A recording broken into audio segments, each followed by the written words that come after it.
Olá, meus amigos, como vocês estão? Sejam todos bem-vindos a mais um Evangelho no Lar, promovido pela nossa casa de oração Prozebem. Estou muito feliz de estar aqui na companhia de vocês. É muito bom a gente se reunir para poder meditar um pouquinho do Evangelho, não é verdade? É sempre muito bom ver as considerações do que o mestre falou em sua passagem aqui na Terra, enquanto estava na matéria, né? E também as orientações que a doutrina espírita nos traz. Então, hoje a gente vai tratar de um tema muito legal, que é não separem o que Deus uniu, que está lá no capítulo 22. E aqui nesse capítulo, Kardec ele aborda a indissolubilidade do casamento e o divórcio. E aí, o que é que vocês acham? Será que a gente não pode se separar, não pode se divorciar? Casou, tá casado, é isso aí, tem que aguentar até o fim da existência, tá no planejamento reencarnatório, tem que aguentar. O que é que vocês acham sobre esse tema? É algo muito interessante, né? Muita gente tem dúvida nessa parte de casamento, de relacionamentos, o que é a doutrina espírita orienta. Então, é um tema muito interessante. Se você está curioso, fica aí até o final, porque estudar Jesus, estudar a doutrina espírita é sempre muito bom, não é verdade? Mas, para começar, vamos ler uma mensagem que está no livro Pílulas de Confiança, tá? De André Moreira, pelo Espírito Dias da Cruz, Pílulas de Confiança. Esse capítulo se chama Fonte Interior e diz assim: se te sentes à beira de um poço sem água a requisitar alimento para tuas carências e necessidades, olha para a ausência do que aparentemente te falta, a fim de que encontres o que verdadeiramente necessitas. O que sustenta a alma no caminho da realização interior é a fonte sagrada que brota dentro de si mesmo, nascida dos lençóis freáticos da inspiração e da conexão com o divino. Se aparentas não ter aquilo que te abastece o coração de sentido e de significado, aprofunda a incisão do bisturi da autopercepção nos tecidos do coração, rompendo as algemas que te impedem de acessar o manancial de força e fortaleza que há em ti.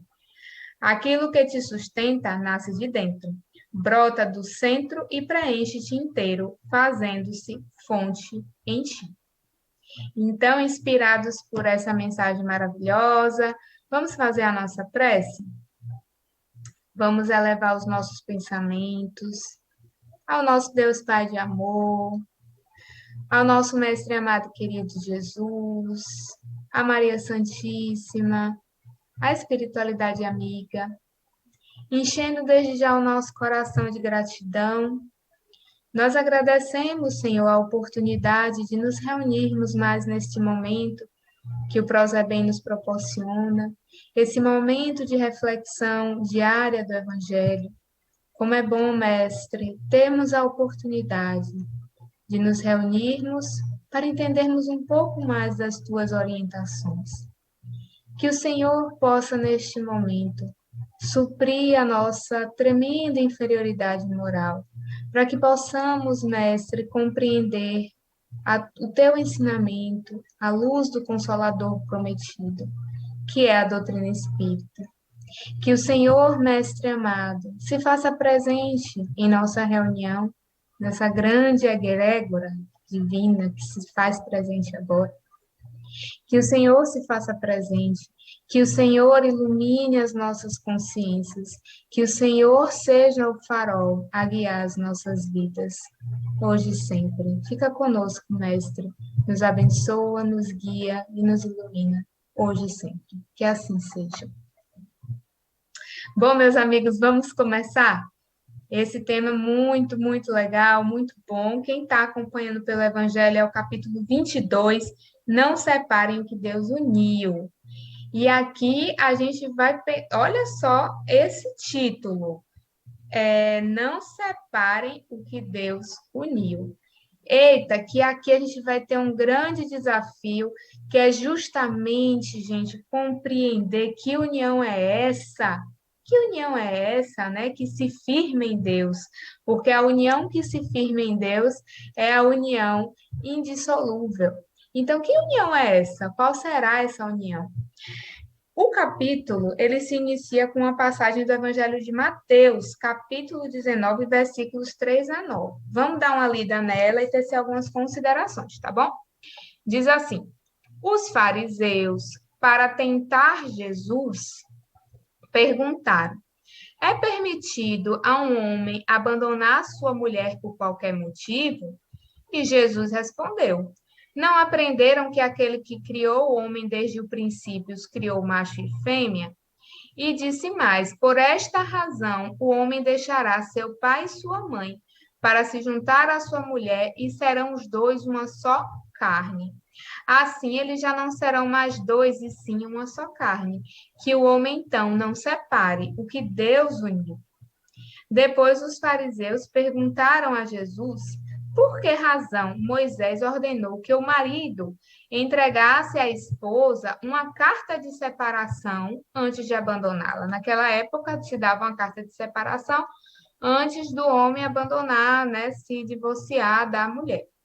E aí Jesus respondeu: foi devido à dureza do coração de vocês que Moisés permitiu que abandonassem suas esposas. Mas no início da humanidade não era assim. Eu declaro que todo aquele que abandonar sua mulher, se não for por causa de adultério, e se casar com outra, também comete um adultério. E aquele que se casar com a mulher que foi abandonada, também comete adultério. Então, veja que Jesus ele aborda aqui a possibilidade, né, que Moisés deu de que houvesse a separação. E aí, o que é que ele deixa claro aqui para a gente? Que esse poder, esse fato, né, que Moisés deu, essa possibilidade de separação, foi por conta do que ele diz aqui? Por conta da dureza dos nossos corações, da dureza do coração das criaturas. Mas que isso não ocorreu desde o início da humanidade. E ele orienta, não separe o que Deus uniu. Então, Jesus está aqui se referindo muito claramente ao verdadeiro amor, que é o amor espiritual. Ele se refere aqui a essa união divina, essa união, né? Essa união, como ele diz, que Deus uniu, é aquela união indissolúvel que se dá pela afinidade espiritual. É aquela união que nem mesmo a morte do corpo físico é capaz de separar. Mas, veja, ao contrário, aquelas uniões que ocorrem apenas por interesses materiais, por circunstâncias do momento, aquelas uniões passageiras, essas não são indissolúveis. Por quê? Porque elas não se dão por uma afinidade espiritual, não se dá essa verdadeira união por Deus. Nas uniões espirituais, o que é que acontece aqui? Esse amor espiritual. A gente vê nitidamente entre os espíritos, entre as criaturas envolvidas, uma afinidade de princípios, tem uma afinidade de propósitos, tem um sentimento real e verdadeiro. E é por isso que as leis humanas, conforme a cultura e a época, elas vão se alterando para atender os interesses sociais, a depender da época que a gente viva. E é justamente isso que Kardec inicia falando, porque ele diz aqui no item 2: somente o que provém de Deus não está sujeito à mudança. Toda obra que é feita pelos homens está sujeita às modificações, não é isso? Tudo que Deus cria, as suas leis são imutáveis, são imutáveis. Agora, as leis humanas, serão que elas são imutáveis como as leis divinas? É claro que não. É como ele diz, as leis humanas se modificam com o tempo, com o lugar, com o progresso da inteligência. E no casamento, que é de ordem divina, é a união com o homem e a mulher para permitir a reencarnação dos seres que morrem. Agora, as leis que regulam essa união são feitas pelos homens. E não existe em todo o mundo dois países que elas sejam iguais, nem mesmo entre os países cristãos. Também não existe um só país onde essas leis não sofram modificações com o tempo. Então, Kardec faz uma separação aqui muito clara. Existem as leis divinas, que são leis imutáveis, e existe a lei humana. Essa lei que é imutável, que é a lei de reprodução, que permite a reencarnação e o progresso da humanidade por consequência, é aquela em que há a união dos sexos. né, havendo essa união para a multiplicação da espécie. Mas será que é apenas essa lei de união, né, dessa lei de reprodução, que rege a união do sexo? Será que a gente se une apenas para cumprir essa lei divina de reprodução e, consequentemente, do progresso da humanidade? E é isso que Kardec vai falar no item 3, porque ele vai dizer assim, ó, na união do homem com a mulher, além da lei divina de reprodução, então, além dessa lei divina, que é comum a todos os seres vivos, óbvio, temos para todos a união do sexo para que haja o quê? A reencarnação. Então, isso é para todo mundo. Mas ele diz aqui, existe uma outra lei divina nessa união. Existe uma outra lei de caráter exclusivamente moral, que é a lei de amor. Essa lei, como toda a lei de Deus, não pode ser alterada. Deus quer que as criaturas se unam, não só pelos laços da carne, ou seja, que não haja união apenas para se cumprir essa lei de reprodução. Não é esse o objetivo. A essa lei devemos somar a lei de amor. Então, essa lei, como toda a lei de Deus, não pode ser alterada. Deus quer que as criaturas se unam não só pelos laços de carne, mas também pelos laços da alma, a fim de que a afeição entre o marido e a mulher se transmita aos filhos. Quer também que sejam dois em vez de um, a lhes dar amor, cuidados e fazê-los progredir. Aí ele pergunta: será que nas condições normais do casamento a lei de amor é sempre levada em consideração? E ele diz, né, justamente isso, que para que haja essa união espiritual, essa união que nada separa, que é unido, né, por Deus, ela deve ser regida pela lei de reprodução, mas também e essencialmente, gente, pela lei de amor. E Kardec faz esse questionamento de uma forma muito lúcida. Será que todas essas uniões, todos os casamentos, uniões estáveis, relacionamentos em geral, eles se pautam sempre na lei de amor? Será realmente que a gente sempre pensa apenas no amor, que estamos nos unindo por afinidade, porque amamos aquela pessoa? Não podemos ser ingênuos de acreditar que sim. Todos nós sabemos que não, que muitas uniões existem que se dão por conveniência, para satisfação de interesses que são passageiros, tá? E aí é que ele vai trazer essa questão, questionando que será que é caridoso, será que é correto se manter a qualquer preço uniões onde não há o amor, onde não se tem mais respeito, onde não se tem o carinho mútuo que as partes devem ter, né, umas com as outras? E é isso que ele fala aqui, que ele diz aqui: será então desnecessária a lei civil, precisando o casamento voltar a ser regido pelas leis da natureza? Não. Aqui. As dificuldades para o cumprimento da lei divina, que tem por base a lei de amor, decorrem dos preconceitos humanos e não da lei civil. Embora seus preconceitos estejam ainda muito ativos, já perderam sua força junto aos povos esclarecidos. Eles desaparecerão totalmente com o progresso moral, que fará com que os homens vejam os males incontáveis e até mesmo os crimes que resultam de uniões onde somente são levados em conta os interesses materiais.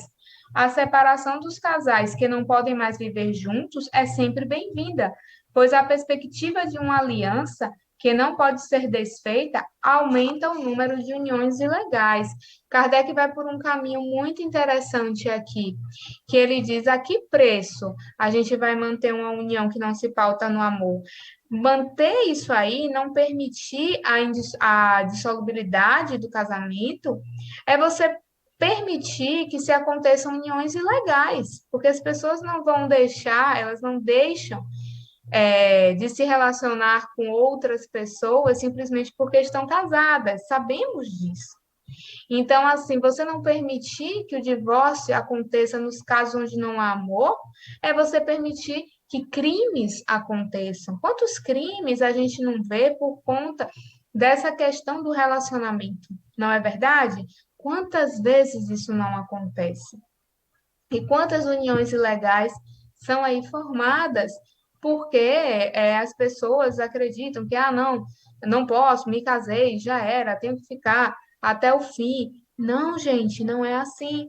Como tem pessoas que pensam, será que está no meu planejamento reencarnatório? Eu estar com essa pessoa e eu tenho que suportar tudo, às vezes até situações abusivas, de relacionamentos abusivos, e é óbvio que não. Kardec está dizendo que não. O que deve prevalecer é a lei de amor. Se não há a lei de amor nesse casamento, nessa união, que ela possa ser dissolvida perante a lei dos homens. E claro, gente, se essa união foi desfeita naquele momento, não pense que, mas aí então eu me separei dessa pessoa, me divorciei, então necessariamente em reencarnações subsequentes eu tenho que ficar voltando com ela, porque eu tenho que resgatar com ela através do casamento? Não necessariamente. A lei divina tem inúmeras formas para a gente resgatar os nossos débitos. Não necessariamente vai ser você é, estar com aquela pessoa pelo casamento. Não necessariamente. Você pode resgatar de outras formas, tá? E aqui Kardec ainda vai falar sobre o divórcio, no item 5, certo? Que o divórcio, ele diz que o divórcio vem realmente para separar aquilo que de fato já está separado, né? E ele não é a lei de Deus, tá? Porque é aplicável o quê? Nos casos que a criatura desconsiderou as leis divinas. Eu desconsiderei as leis divinas, me casei com aquela pessoa, e aí é claro que é permitido o divórcio, né? E a dureza é justamente essa dureza do coração que Jesus se refere, que nós contrariamos as leis divinas pela dureza do nosso coração. E foi isso que fez com que Moisés admitisse que se devolvesse a esposa, justamente se referindo às relações que não são pautadas nessa lei de amor, e sim em interesses materiais. E aí é muito interessante a gente falar um pouquinho sobre os tipos de casamento. Nessa tem Martins Peralva que faz no livro Estudando a Mediunidade uma divisão dos casamentos. Existem vários tipos de casamento e ele faz uma classificação que é bem interessante para a gente. Ele fala dos casamentos provacionais, que são os casamentos onde espíritos têm um comprometimento de vidas passadas e eles precisam se reajustar. Então, nesse caso, tem um planejamento reencarnatório para que eles reencarnem, fiquem juntos na existência atual. Então, nesse caso, não são espíritos com o sentimento de uma afinidade profunda a uni-los, né? Eles vêm nessa condição para se reajustarem. Então, nesses casos, os espíritos envolvidos, eles têm esse grande desafio de aprender a se amar, a exercer a renúncia, a abnegação. Eles são muitas vezes magnetizados pela espiritualidade para que eles possam se apaixonar, afastando aquela antipatia que naturalmente eles teriam pelo outro. Sem essa intervenção espiritual, esse antagonismo do passado, ele apareceria e não teria casamento entre eles. Então, é a espiritualidade que une esses corações para que, nesse convívio diário, essa animosidade do passado se transforme em laços de amor, em laços de fraternidade. É uma possibilidade de reajuste, tá? Não é ainda aquela união de almas afins, esses casamentos provacionais. Aí temos também os casamentos acidentais, que são aqueles encontros de almas, é, digamos assim, com uma evolução espiritual ainda um pouquinho menor, que elas são atraídas momentaneamente, sem identificação, eles não têm um compromisso espiritual anterior. Essas uniões acidentais, como o próprio nome diz, elas não estão previstas no planejamento reencarnatório. Há aquela atração momentânea, em que predomina toda a sexualidade, a sensualidade, ou interesses pessoais, tá? Podendo também ser imposta por uma gravidez, por exemplo. Enfim, inúmeras circunstâncias, certo? Inferiores ainda, que faz com que esses casamentos, essas uniões acidentais aconteçam. Então, nessas aqui também não há o amor espiritual ainda, e naturalmente elas vão naturalmente acabar, né? Porque elas não foram unidas por Deus. Temos os casamentos sacrificiais. Nos casamentos sacrificiais, ocorre, né, quando há o reencontro de uma alma mais iluminada, que já alcançou um determinado progresso, e com a alma inferiorizada, com o objetivo de auxiliar essa alma mais inferiorizada. Então, é a aproximação de almas espiritualmente opostas. Uma mais esclarecida se voluntaria para auxiliar o outro na evolução espiritual. Então, temos uma alma mais elevada e outra um pouco mais inferiorizada, e essa alma que já está mais iluminada vai auxiliar a outra que está ainda um pouquinho inferior. Aí temos os casamentos afins, né, que aí sim decorrem da lei de afinidade. É aí que se iniciam as verdadeiras uniões. Não tem divórcio, não tem quebra da união, porque realmente aqui as criaturas são unidas por verdadeiros laços de amor. São realmente espíritos afins, espíritos amigos que se reencontram para consolidar essa afinidade, tá? Geralmente acontece entre almas mais esclarecidas espiritualmente e que se afinam nesse amor, nessa amizade, nessa comunhão com as leis divinas, permitindo o casamento para quê? Para a consolidação desses laços de afeição. Esse casamento ele fortalece os laços de afeição desses espíritos. É muito reduzido esse caso na Terra, mas esses casos existem, tá? E não tem divórcio, não tem adultério nem nada disso neles. E ele coloca também os casamentos, Martins Peralva, os casamentos transcendentais, que ele diz que são raros, raríssimos, raríssimos, raríssimos na Terra. E ocorre quando almas engrandecidas no bem se buscam para realizações. Realizações, imagino, de grande vulto, né? E há o reencontro dos espíritos no plano material, só que eles se unem com o objetivo de realizações em prol da humanidade, com uma finalidade superior, muito além dos interesses pessoais e materiais. Nesse caso, óbvio, não há divórcio, não há adultério, nem nada disso. E sobre o adultério, gente, a gente sabe que ele é contrário, tá? Às leis divinas. Na época do Cristo, inclusive, o adultério, ele ocasionava lapidação.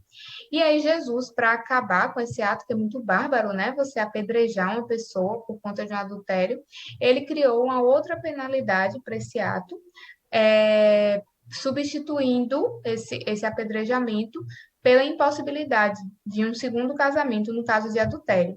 Mas essa, como a gente sabe, é uma lei civil, é uma lei passageira e que não tem mais nada a ver com a atualidade. Sobre poligamia, é bom a gente também trazer esse ponto. A doutrina nos mostra que, com o passar do tempo, quando a gente for evoluindo moralmente, a poligamia vai deixar, sim, de existir, tá certo? Então, vamos parando por aqui, porque já deu o nosso tempo. Mas veja quanta coisa interessante, e a gente ainda teria muita coisa para falar sobre esse tema, né? Envolvendo aí casamento, divórcio e tudo que decorre dele, né? Adultério, poligamia, planejamento reencarnatório, muitas coisas, né? É um tema muito interessante mesmo para ser estudado. Mas vamos encerrar por aqui, vamos fazer a nossa prece. Vamos lá? Elevando os nossos pensamentos a Jesus, mais uma vez, ao nosso Pai maior, que é Deus, essa consciência cósmica que nos orienta, que nos ilumina, que nos guia, a espiritualidade amiga, a Maria Santíssima. Elevamos os nossos corações a Ti, Pai, em agradecimento por aprendermos mais um pouco com a doutrina espírita, com o Evangelho do nosso Mestre amado Jesus. Abençoa-nos, Senhor, abençoa os nossos propósitos de melhoria espiritual, que possamos, Senhor, progredir cada dia mais para chegarmos a Ti. Supre, Senhor, as nossas necessidades. Ainda somos extremamente fracos moralmente e por isso necessitamos tanto de Ti. do teu amor, que as suas energias, Senhor, se derrame sobre cada um de nós, nos reequilibrando, nos iluminando. E nesse momento nós estendemos essas energias salutares, não só em favor de nós mesmos, mas em favor do nosso próximo. Estendemos essas energias em favor dos irmãos que amamos, dos nossos familiares, dos nossos amigos, mas também daqueles que porventura se considerem os nossos inimigos, os nossos antagonistas, que toda e qualquer energia inferior possa ser desfeita pelo teu amor. Rogamos, Senhor, em favor de toda a humanidade, que onde haja um irmão em sofrimento físico, espiritual, emocional, que ele possa ser amparado, Mestre, pela espiritualidade amiga. Rogamos, enfim, por toda a humanidade terrena, pelo planeta Terra, para que, Senhor, o ser humano, cada um de nós, possa interiorizar o teu reino de paz, de amor em nossos corações, que possamos em breve dizer: estamos na terra regenerada. Fica conosco, Jesus, Deus Pai de amor, nos ilumina, nos envolve, nos protege, hoje e sempre. Que assim seja. Muito obrigada, meus amigos. Um abraço fraterno a todos. Nos vemos em breve.